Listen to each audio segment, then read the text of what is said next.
because Luna and Stingray now have to fight it out in this best of 5. Luna, of course, on the Caspian. Stingray, no surprise to see him on the Black Knight. Now, last time we saw Stingray on this map, it was in that matchup against Kaina, and Stingray, of course, as we know, came out victorious. Luna looking like he's gonna push things a lot harder than Kaina did. Kaina was really focused on the punish game.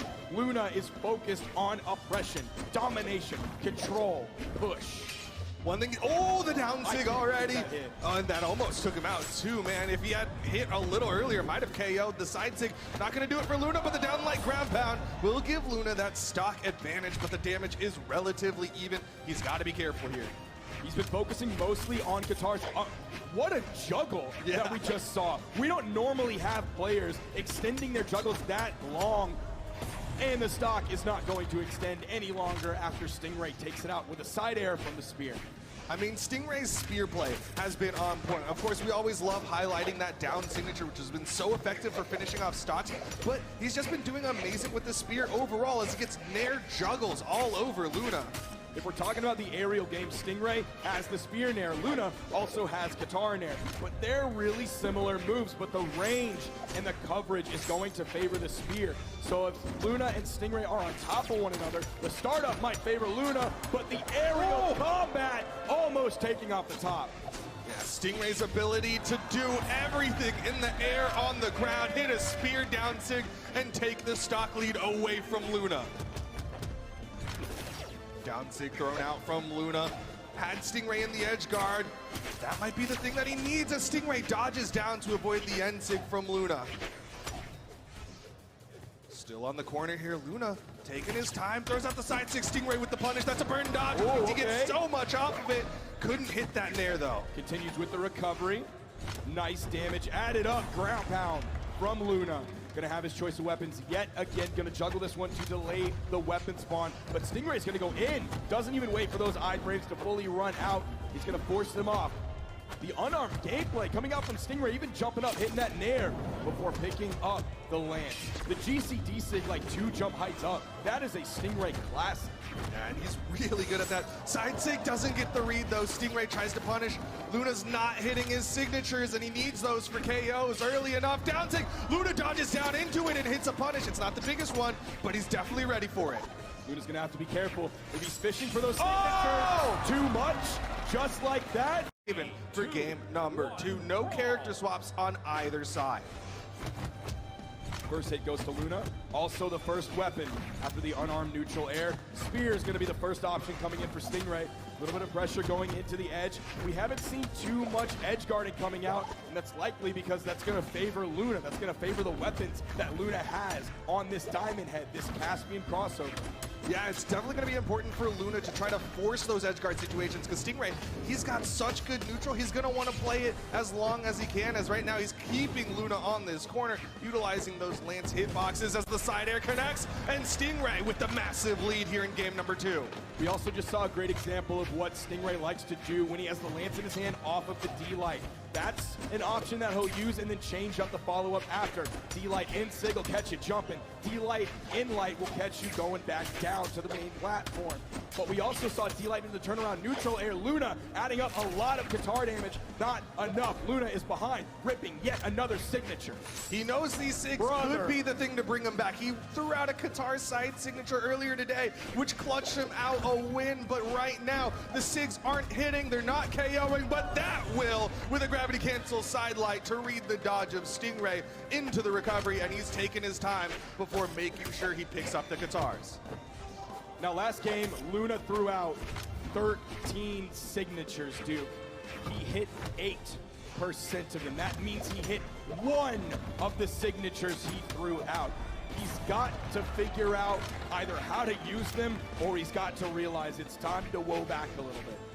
And he is getting punished for him. We saw at the end of game number 1, he got punished for the whiffed signature. This time, he gets the dodge read. Maybe he just needs to play clean neutral with his guitars. They work so well when he can get it going, but the slide charge and sig will even it up. Looks like he's figured out how to use them. Bold choice there.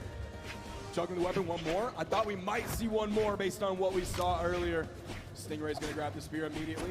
Seen him play that vertical game a little bit, starting it off and then changing things up. Going horizontal. The dodge read. Stingray getting some more damage built up onto Luna. Luna, 2 exclamation points, gets back down, but he still has yet to hit Stingray on this final stock here. Can't fast fall into the nair. Stingray getting hit after hit onto Luna, and he throws away the Katars. He's now unarmed in the open air against Stingray. One more. Almost made a connection with that side air. Weapon spawn is still on the field. Luna's gonna grab it. Doesn't fall into the 3-6, but the second one. It's Game 4 and Game 5. Now we're moving off of small Brawlhalla. We're going over to Apocalypse. And this could be the end for young Luna, who everyone thought could be a top 2 finisher. How many people said Grand Finals was going to be Luna versus Godly? That was the long theorized end result. We all expected it to be the winners finals. We all expected it to be the grand finals, and right now neither one of them is sitting in the grand finals. They're both on elimination side, and Stingray is 1 game away from eliminating one of those 2. Luna hits the ground pound. He's fighting for his life. He picked that one up really high too in the air. I wouldn't have expected it coming. I don't think Stingray did either. Luna, now we're seeing that Mordex really coming out. Now we're seeing why he's such a strong side player. Now we're seeing why he won on a championship. Didn't get the dodge read, but he's definitely getting the damage. Hits the dare here. Stingray in the offstage again. He just got on this second stock, and Luna's already putting him into the orange, but a nice end sig to punish the whip end sig of Luna, and Stingray keeps the stock count even. Getting a lot of mileage off of that Lance neutral signature, now swapping back over to the spear. Luna has a hefty lead under his belt, almost a full stock. That signature's gonna end short on the corner, doesn't find a connection, actually drops the D-Light recovery. Tournament nerves starting to kick in again, a stage that none of these players have played on before. Luna might have won the mid-season invitational, but he did not have a crowd of this caliber behind him while he was playing. Nice down air coming out from Luna, sending Stingray over to the right side. Now stuck on the wall, using the active input for the strong D-Light with the greater force, sending Stingray onto his final stock here. Luna needs a victory in this game to gain some momentum, to bring the tug of war back in his favor, or at least a little bit, as he's down 0-2. He's definitely getting this damage. He's doing a good job maintaining the lead that he built in those initial stocks, but Stingray goes big for the ground pound. Stuck in the offstage against a site that's not a place you want to be, and Luna's taking advantage of it. Hits the side air. Stingray gets back up. Almost picked up the second dare. There was a little bit too much force on the first one. The ledge cancel. The ledge D-Light happened to be in the wrong direction. Luna answers away from Apocalypse over to Fortress of Lions. The big question is this the momentum or is this the dub? Stingray sticking with the Black Knight here in game number 4.